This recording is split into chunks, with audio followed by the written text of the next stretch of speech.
Angie, John, do you think there's a synergy between coaching and professional speaking?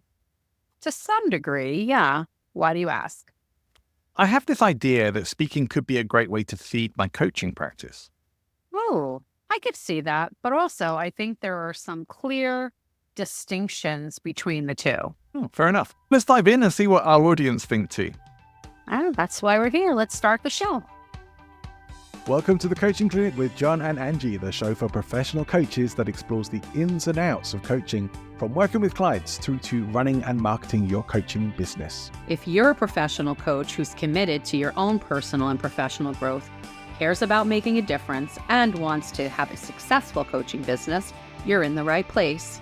My name's John Ball. And I'm Angela Bezignano. Between us, we have over 50 years of coaching experience and best practices to share with you.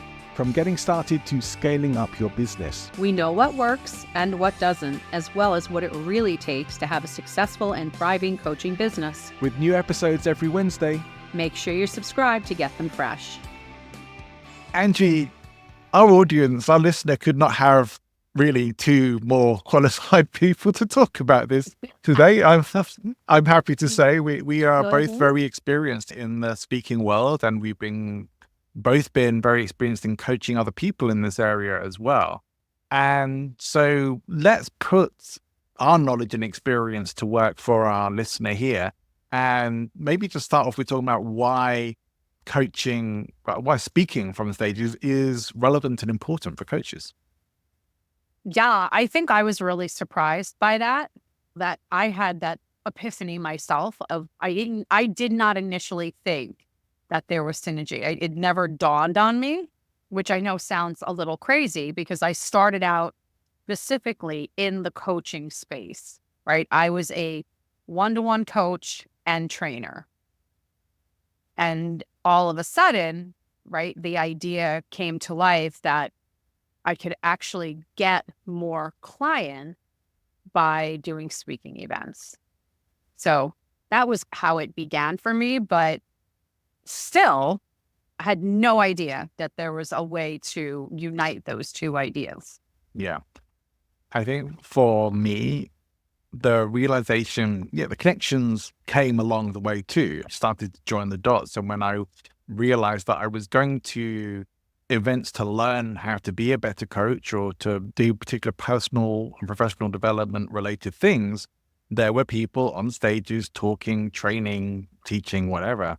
And I started to make the connections that, okay, that is actually part of coaching as well. That is a really important thing to be able to get up on the stage in front of people. Mm-hmm. And I think a lot of people don't want to do that bit because their coaching often is generally like the one-to-one thing, or we have our group coaching, which we probably usually do online these days.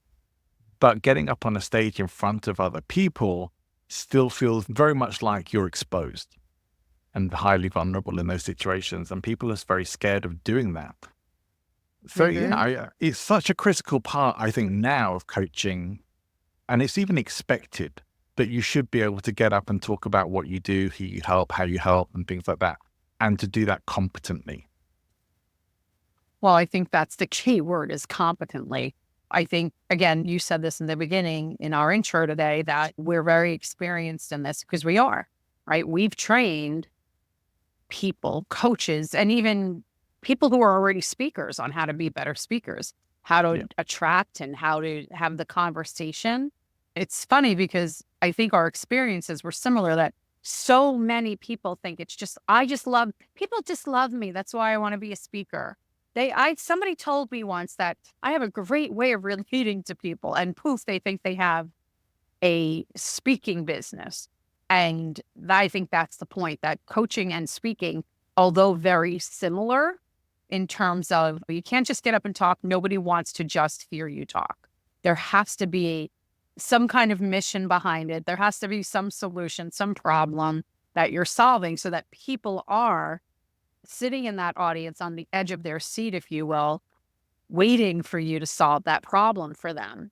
So it's almost, to me, like in my mind, we talked about one-to-one coaching, then we talk about group coaching. And for me, I think of that speaking space as the probably highest level of coaching or highest level of group coaching, because you are still up there coaching. You're just doing it probably with a different format and energy and all of those things. And that is also a point where it becomes particularly relevant that you have your niche area, that you know what you're talking about and who you want to be talking about that to. That you have things like your framework, that you have maybe your book, maybe you have at least your coaching philosophy. And if you don't have clarity on those things, you just doesn't mean you can't get up and speak still. It just means it's maybe not going to be that cohesive at this stage whilst you're still figuring those things out, but it will make sense to do it.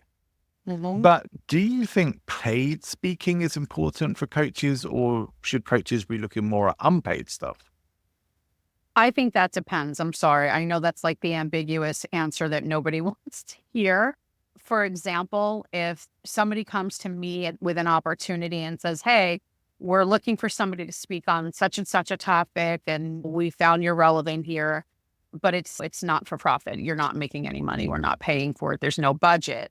My first question is, how many are in attendance? That's my first question, because if I have the opportunity to get in front of, sometimes it's been thousands of people, like, oh, we're having our big conference and there's going to be 5,000 women in attendance.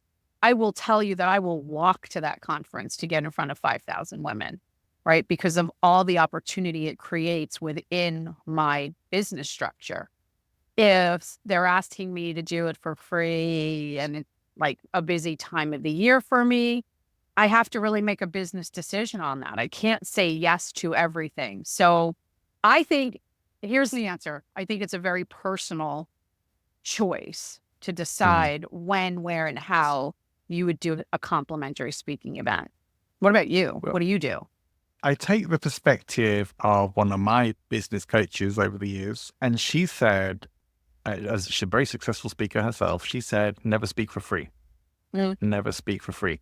And that doesn't mean that you're always going to get paid for every event that you do, but you have to be able to see a clear return on investment for doing it.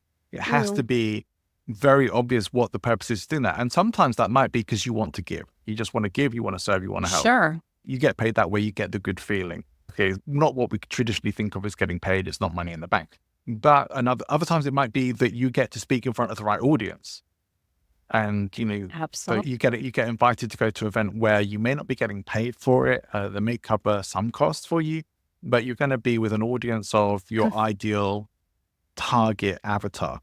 Other times it may actually be that you're not going to get paid, but you're going to be able to network and you're going to be very well thought of. You know, you're going to be considered for future opportunity and get your face seen, or maybe even get the media opportunity you want. Or as with speakers we worked with, maybe you're going to get your demo video stuff recorded there and have some content that you can use from a live event as media for yourself. There can be a number of reasons for doing it, but not just speaking for free, not just getting up on any old stage, but being intentional and practical about it as well. Listen, I think you just gave our audience, our listeners, a really big coaching moment, right? Understanding and defining the word free, because automatically when you say the word free, people, immediately apply that to monetary free, right? So you mentioned return on investment. That's really what we're talking about here, is you being able to decide, is this worth it? Does this feel like the right space? Because again, free isn't always about money. Is there a reason why? For example, I've gone back and spoken many times at my college alma mater just because, and they've had a budget and I've accepted them. It's not a big budget, but I've accepted it because of the fact that I'm here a couple of decades later speaking in the same space where I was once learning. So to me, that's just a personal decision to do that. Is it my norm? No. So I think that our listeners should very close attention, I should say, to what you said about return on investment. That's really what the focus should be. It shouldn't be about, is this free? Am I doing it for? No, you can't look at it that way. Because there's so many benefits. in your early days as a speaker, maybe free is getting your experience, getting your practice sessions in without having the fear of people have paid you for this. So there's an expectation that you have to deliver extra professional value because you have to give them bang for their buck. So you might want to take that pressure off and just get the experience. Great. It's still not speaking for free. You're getting what you need out of this. And so it's saying that this isn't just saying yes to every opportunity that potentially comes up to get up on a stage. I think it goes back to also, right, why? What is the synergy between coaching and speaking? So kind of what I mentioned earlier, I feel like I accidentally fell into speaking, although if I think about it, having been a high-level trainer for so many years and for different companies doing different things, I didn't realize that. And they were saying to me, throw some of that Angie spirit into it. I was like, what? And I just did that. But basically what I was doing was creating my brand, my rhythm. I wasn't just training people, right? I literally was speaking. It became more motivational as time passed, which is how I kind of fell into this and realized, to my point at the very beginning of today's episode, that I'm able to utilize speaking as a way to, and it's not just to get one-to-one client, it's just to expand myself, to get in front of so many more people at one time so that people are calling me and saying, hey, I saw you here, or I saw this video, and would you come and do this with our organization or our association? So it's really a great way to just broaden that and expand the footprint of what you're doing.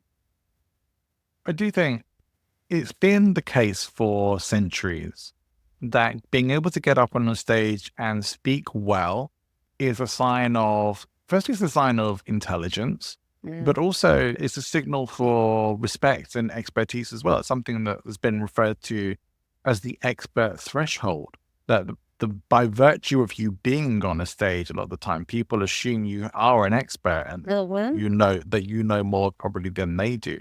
It may not always be the case, but that is the general assumption there. And being able to do that, to be eloquent, to be entertaining, to be powerful with your words, what you speak about, has always been one of the most influential things a person can do. People really take notice when someone is a great communicator as a speaker, as a professional speaker, a public speaker. I think that lends itself to the idea that when you and I've had, this is going to go back again, we've had that experience where we've coached and trained people. And it's if you're not already a speaker and it's something that you're considering doing, or maybe you're listening to this and you never thought about it and you're saying, hey, maybe I should try this speaking thing. I would certainly advise that you get yourself somebody like even John, by the way, who trains people on specifically how to be a better presenter.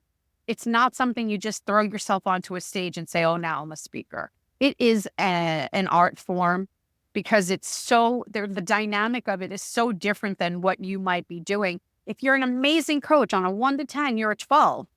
It's still a different space in terms of being able to have that influence. And to your point, John, it's true. The minute people see us on a stage, there's this assumption that we are an expert in something and that we have the authority to be there, right? We have the right to be there.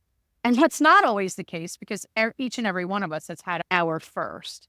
And of course, if we look back on earlier video and things of ourselves, we can kind of go, oh my gosh, what is social media doing to me? This should be somewhere burned in the archives. We don't ever want to see it again because we learn and we grow. But I think at the end of the day, there needs to be the understanding that if you are going to either start becoming a speaker or looking to incorporate speaking into your coaching practice, that there are some things that you really do have to learn how to do so that you can compete with the big guys from almost day one. Like how would you feel if you knew then what you know now? Right? If you had somebody, this speaking fairy god person that could sprinkle you with that pixie dust, what would have changed in your speaking career? I would have gotten on bigger stages a lot faster. Yeah. But that's just the reality of it. Yeah. And would undoubtedly have a bigger profile than I do. Yeah. So, Yeah. so I mean, those are just some of the things that I can think of. But yeah, but they're kind of huge. And you're correct in what you're saying about if you actually really want to be able to compete with the bigwigs in speaking or in coaching, I should say, really, the names that you probably have come across or the people whose books you might be familiar with or courses you've attended, they're nearly all, I can't think of an exception to this, they're nearly all very good speakers and presenters as well. You know what's interesting? I think that what makes a great speaker is really dependent upon the message and the audience, right? We're not, just as we're not, I'm not a coach for all people, you're not a coach for all people. I think it's the same within speaking. I personally am probably way too animated to get up and speak in front of a technology space, that person, that avatar, because they'll probably run out, like their heads are on fire, like she's just way too much, right? Because I am very myself. I'm not somebody who gets up and starts to speak as though I'm standing behind the podium and I'm stiff. I am wearing sneakers sometimes. I'm all over the place. I'm interacting with the audience. So you really kind of have to understand and decide for yourself, like, who are you? What's the image? Because you look at, like you said, some of the bigger names that are out there. Some of them are rough. I mean, really rough. I won't go into names, but they're still super impactful. Then there are others who are a lot more polished, but still impactful. So you almost really need to figure out truly, like, again, this is all going to just be part of who you're talking to, what the message is, but kind of figuring that out earlier on will definitely help make that impact when you do get up on a stage. You can't just get up on any stage talking about any old thing. Who are you and what is it that you're doing? Yeah, it does. It does make a difference when we're talking about this as to who you are speaking to and who your message is for. And you're right, we're not right for everybody. Even if you have that topic that if everyone could benefit from this, great. Everyone maybe could benefit from it, but not everyone is going to. And one of the reasons for that is because there are going to be people who don't like the messenger. And they don't like the way the messenger puts the message. And that's okay. We don't need everyone to like us. It's actually a good thing because there are also going to be those people who do get it and do like you and really resonate with what you're saying. And they are your people. They are your audience. And so you should really want some people not to like you. Like I got asked the other day, what would you say if someone came up to you and said, I don't like you? I said, good. I would say good. That would be my instinctive first response to that. And not in a, if you don't like me, kind of in the sort of way, but more of a, good. Not everyone is supposed to like me, and I don't need everybody to like me. I don't want everybody to like me. It's okay that you don't like me. I'm cool with it. Great. Well, I would It's say fine. this. Okay. So I feel like if everybody likes you, my perspective is that if everybody likes you, to me, that's indicative of the idea that you don't really have a strong message because it's like you're relating to tune until you become like the Pope or somebody Your who's like microphone really changed. Gandhi, like where it's, oh, I have this universal feeling. And even then there were people who were like, I don't believe in that. I don't dislike you, but I don't believe in that. So that just then tells me that you're not deep enough, right? That it's still, the net is still way too wide. Do you know what I mean? I believe that if everybody really loves you, I'm always going to ask that question, really? What do they really love about you? Because sometimes they get caught up in like the person and the delivery more than the message. So I'm always curious that it's not that everybody likes you. It's just that you want to be able to know that you are connecting with the right audience. No, I've been at personal development events before where I've seen people getting up and walking out on the first day of a 2.5 or 3 day event. And you think, oh, that's terrible, but it's not. That it's not for them. It's not right for them. They need to go where is right for them. And it's like some people may find themselves in much smaller kind of settings and audiences where it might feel more awkward to do that. But you still have to get yourself into the right rooms with the right voices, and not everything is going to be right for you. You have to be okay. That's the case, that it's No. always going to be that some people, no matter what you do, are not going to like you or are going to criticize you or they're going to have negative feedback and responses to you. That's cool. But for those Yeah. people who don't, for the people who really connect with you and get your message and what you're all about, serve those people and let the other people, get there when they're ready or whatever. Let them be free, fly away, Yeah. enjoy your life, and no bad feeling or anything like that. Just, it's okay. It's all good. No, I think learning to be okay with it is fine. I've had plenty of conversations where people, discovery calls, if you will, where it wasn't the right fit at the moment. And that's for both coaching and for speaking. No, we're sorry. This isn't really our focus right now for what we want at our conference, right? Our annual conference. We really want something that's more that this and this. And if that's not something that I can deliver for them, I have to bow out and say, great, you know what? Keep me in mind when you're talking about this or this, because I'm your person. I'm the person for that. Yeah. So it's good. It's really a big networking pool anyway. So yeah, I mean, I kind of feel like being able to utilize speaking to complement a coaching practice is awesome. It's almost, to me, like, now that I know better, is why wouldn't you? I think here's where I stand with this as well. I think most people, unless you're just doing one-to-one sessions Really? or group sessions and you don't want to do anything else, then you will probably want to consider things like speaking as at least as an opportunity to get yourself more clients. But Absolutely. certainly, if you want to have your own business doing this and grow and expand as a coach, you need to have speaking as part of your professional ecosystem. To have those like higher level things, like speaking events, like having a book, like having maybe a podcast or a YouTube channel or whatever it is that you want to Sure. have. I think they are more higher level things that you need to have the business foundation stuff probably at least figured out first of all.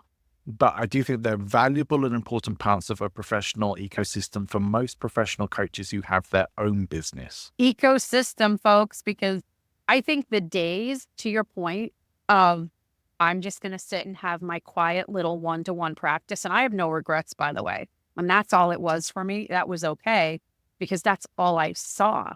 Speaking has evolved greatly in the last, say, decade or so, decade and a half. And it is, I feel like it's almost essential to feed the ecosystem. I love that you use that word, right? Think of it as it's not just a singular space anymore. There's a whole bunch of things going on, and there's ways for those spaces to feed each other. You know, I'm a believer, and John, you know this, like I'm a believer of I don't say as many, but I like having multiple income streams. I don't like to rely on one specific space, because there's going to be ebbs and flow, right? It's sometimes speaking might be hot. It's the season, and then it might not be. I don't want a cyclical business. Having speaking and coaching at the same time creates that opportunity for you to have those multiple income streams where, although they feed each other, they're not necessarily reliant on each other. I think that helps to create longevity. If you really want to be successful, kind of looking at it as a business strategy rather than, oh my gosh, now I have to be a speaker. Not everybody wants to get up and be a Tony or a whomever, right? The big stage. Not everybody aspires to that. I would tell you, it's just going to be funny.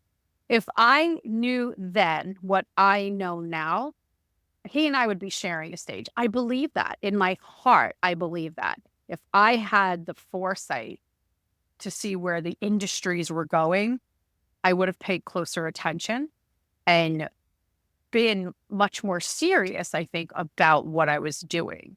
But I missed that boat a little bit. So it's easy for me to go back now and say, okay, now how do I create this ecosystem? I love that. Everybody hear that? Ecosystem. That's what your business needs to look like if you want it to be a long-term and successful business that can rely. It's self-reliant.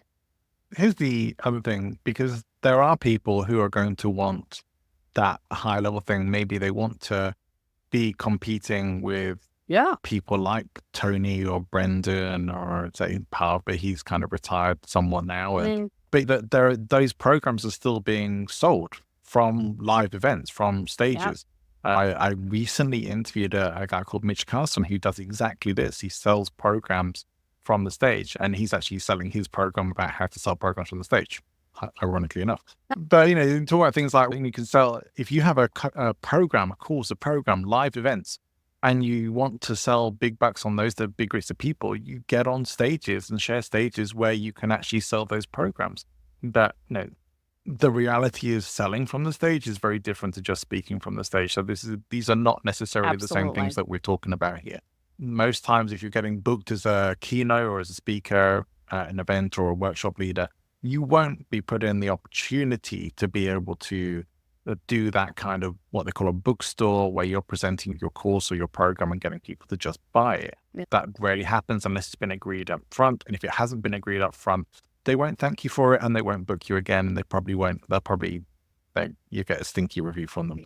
So don't do that. Don't piss people off with this. But for those places where you will, or where if that's something you want to do, then absolutely you can set that up, or maybe even create your own events or find those opportunities to get up and sell. But make sure you know what you're doing, that you believe in what you're selling, and that you know how to deliver a good bookstore. And I would say if you don't, one of the best resources I could probably give you is to check out some of Russell Brunson's books, because he actually goes through exactly how he creates a bookstore for his events. I can't remember which one he is, but his events with all the sort of like .com secrets and things like that. Right? He has one where he goes through the whole process of exactly what he puts in a bookstore. And if that's where you want to be and you want to be competing, you should learn how to do that. Listen, I think it comes down to what you're saying, what you just said. I love all of that. And I hope that people are listening really carefully, because the landscape has changed in terms of gaining access to new clients, right? To filling the pipeline of coaching clients.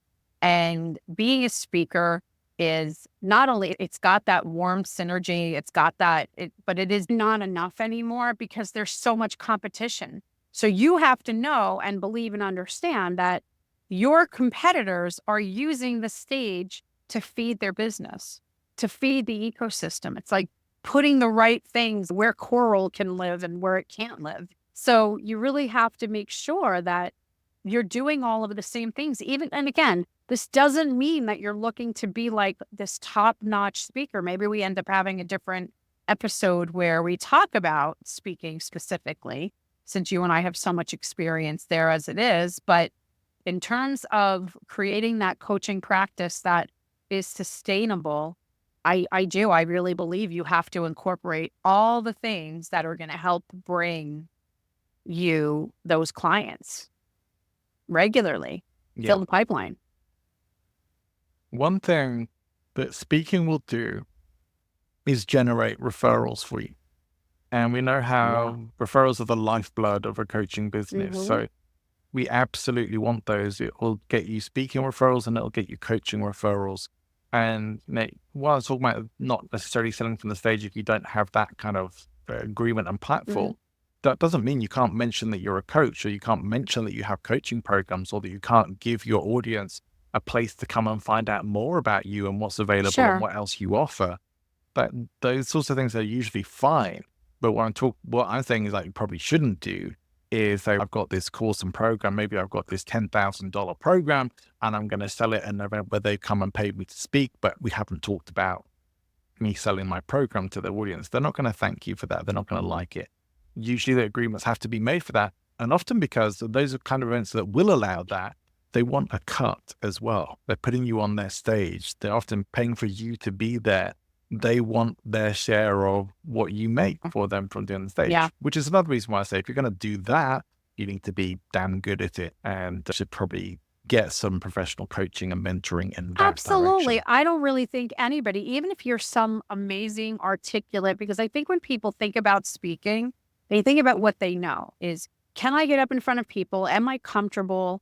but they don't really understand the logistics of doing some things with that intention. It's not sometimes not like what you know, it's who you know, and it's how you know it. Yeah. It's how you know it. And I think your point is very valid. Having somebody to take you through that journey and help you incorporate this is, I think, essential. And I also think it's going to help you achieve those goals much more quickly than if you just go it alone. Yeah. And then you and I've experienced that, where we've seen people who are like, no, I'm really great and I just need this. No, you don't. Right? But no, you need a lot Whereas- more than that. Yeah. Much like me, you may probably come across a bunch of people who've done more likely TEDx talks, really, rather than TED Talks. TED Talks are very hard to get into, but TEDx, somewhat easier. Many people can access those even as not being professional speakers or not necessarily having a book or anything like that. It's like if you know the right people or you get in the right circle or you know how to access that, you can get on that stage. But I know a lot of TEDx speakers and I know TEDx coaches as well, people who coach people specifically for being able to go and deliver those. And what they will always say is, it's not something you should do without being prepared to go and do it. It's not going to benefit you and your business if you get up on stage on a TEDx, which is going to be recorded and broadcast and available globally on YouTube and on the TED website. It's not going to benefit you if you get up there and you deliver a flop of a talk. Listen, it will you're make not or ready for break it. you. Like if you are able to get onto some bigger stages. I don't know, though. I'm actually questioning that as I say it. I don't really know if it's a belief of the size of the stage. Your reputation starts when you start. So I think you can flop Yeah. in the very beginning, although at that stage itself, I think is more forgiving. It is more forgiving than being broadcast globally from a TED Talk. A big public flop is probably not a great way to No, start your it's speaking definitely career. not. Yeah, probably build up to that, really. And that's really what I'm saying is Yeah. don't just think it's only the high level or the big stages that are worth Yeah. going for. And we often say, even with things like being a podcast guest, which is a form of professional speaking, really, in a sense, you may not always get in front of hundreds and thousands of people. And I think that's what makes it worthwhile. If you're getting in front of the right audiences, you don't need it to be hundreds and thousands of people. You just need it to be the right people. And it's the same with the stages that you get on as well. You just need them to be the right stages with the right audiences, which is why I'm often very skeptical of these places where they want speakers to pay to be on stage. And I think for the most part, those are scams. Maybe not all of them. That might be somewhat unfair. There are some that are legit, but you need to know if you're going to pay to be on a stage, what are you going to get out of it? Sure. Is it going to be a random audience, or is it going to be an audience full of people and maybe even professional connections that could super benefit you and give you those opportunities to get more of that? Is it actually an investment in yourself, or is it just kind of a scam? Yeah. And those are out there, so you have to be careful. You do have to be careful. I actually, just the other day, this is so funny. I actually had somebody reach out to me on LinkedIn and they were like, hey, would you like to be part of this speaking opportunity? The name of it, blah, blah, blah, Summit 2025. And I was like, please get on our account. I said, all right, let me hear what they have to say. And it was just really more of curiosity. And it was just a 15-minute call. And I was like, the person who I was speaking to had the worst internet. They weren't, and she's, oh, I'm sorry, I have really bad internet. And I'm like, okay, but you're talking to me about getting up and doing this talk. And there was no question about, what do you do, Angie? And I said to her at the end, I go, so what's the cost? And she's like, it's $995 if you want to do it in person. And it's $795 if you want to do it virtually. And I was like, okay, no, thank you. But it was just so unprofessional. And to me, this was just somebody who was like, hey, let me reach out to somebody on LinkedIn who calls themselves a coach or a speaker and see if I can entice them. And if I get enough people, I'm making money. I'm putting together a little mini webinar and calling it this summit. To your point, John, there definitely are legit, very legit ways. But if you're not seasoned, you're not going to know that. If you're not trained to kind of have a little bit of a keen eye, you're not really going to know that. there were, I don't see it now, but maybe because maybe it's still out there, but there's these things where basically they tell you won an award and they want to come and present with your award, have you speak at their Sorry. event and stuff like that. And it's like, pardon my language, not really, but what the fuck have I won an award for? And so one time I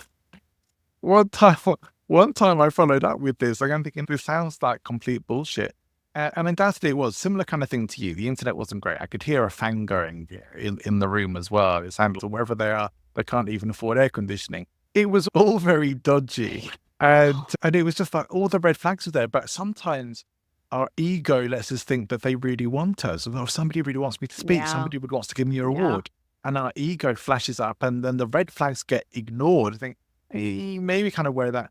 And then you've handed over your money and then never seen or heard from again. And I tell you, with these people, I was like, all right, do you have a website I can look at, find out a little bit more about that? Sure. No, we don't have a website. It's private invitation only. You don't have a website. You don't have a web presence. You don't have anything. Yeah. No, this is private. This is invitation only. Yeah, this is bullshit. But But it was it very was like similar to that. that. Actually, how I ended the call with this person was, listen, can you send me an email with all the pertinent information, your website? I said, because I've never heard of you. I did look them up before. There was nothing talking about this bloppy blah summit. So this is somebody who is literally just going, I just want to take your money, your $7.95 or your $9.95, and you will not ever see us. And I asked how many people. Oh, it'll be 2 rooms. And it was just, so point that I'm making, I could go on and on about this conversation, but literally is you definitely need to have some kind of training. And this, and I would say that because coaching is so different in this way than speaking, or speaking is so different in this way, you really do need more. You definitely need some guidance here.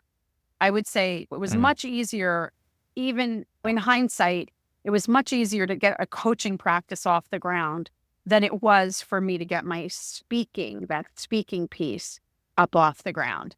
Knowing what I knew, I was already seasoned trainer, coach, all the things. So I would definitely advise it, even if you're not giving John a call, because I'm going to plug John all day because he's awesome. I was getting some advice from him this morning myself, but somebody to help guide you through this process. And there's tons of companies out there. If you Googled it, all these companies are going to pop up. I'm going to say, come to the real deal. Talk to Johnny Oldball here. He's awesome. I'll say this as well. If you think, oh, is that something that John does? Yeah, he absolutely does. I do.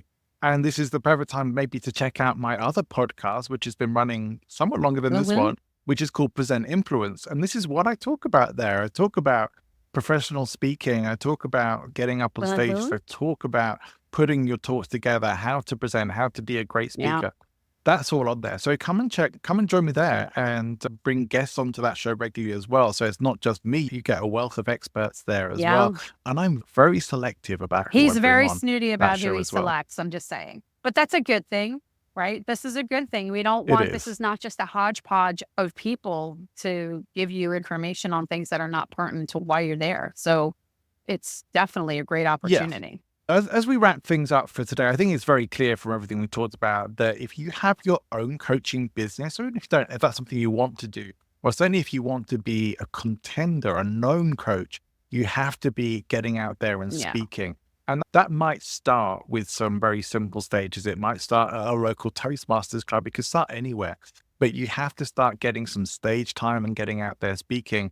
And if you have your own stuff, if you have your own IP, then you should be able to put some stuff together. This is what Angie's working on at the moment. Put your stuff together to be able to go out there and deliver your IP from the stage as well, or to be able to do that with media and other places that start to get you known for who you are and what you do. Absolutely a great strategy. Highly recommend it. Absolutely. Love that. Great episode. So what are you going to do? Go and take some action is what we'd invite you to do. And let us know your thoughts as well. Tell us what you're going to do. You can leave us a voicemail. Go to www.speakpipe.com/the Coaching Clinic podcast and leave us a voicemail. Absolutely free to do. And we'd love to hear from you. What are your thoughts? Or share with us on any of the social media postings that you might see from us. Come and connect with us on LinkedIn. And if you are interested in coaching and you think, well, I'd like to work with Angie or I'd like to maybe work with John, get in touch. We would love to hear from you. But that's pretty much it from this week. Next week, we're going to be talking about podcasts. So don't miss that. Absolutely. Bye for now.